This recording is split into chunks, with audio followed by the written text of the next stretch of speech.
फिर से बोलते हैं बोली फिर से ये देवर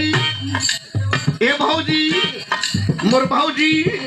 रंग जाई है चलिया तो हार केवड़िया बंद कैसे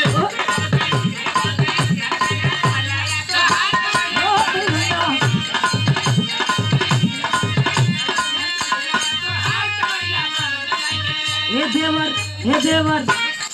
हाँ भौजी बोला हे देवर रंग देवा चलिया हमार केवड़िया बंद करके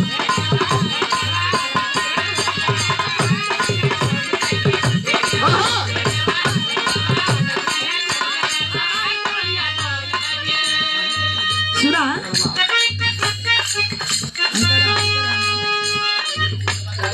क्या बात है इनके में लेके चला काहे के देवलू तिरछा कचरवा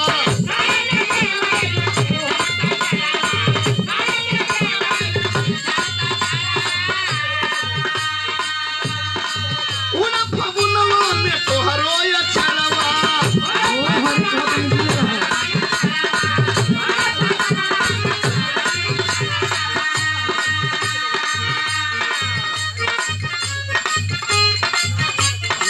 चालू का बीच बाजार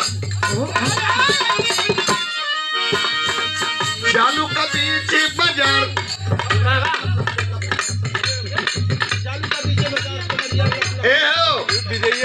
चालू का बीच बाजार कमरिया लप लप लप के लप लप लप के लप लप लप के रंग गई है चलिया तो हार कमरिया बंद कई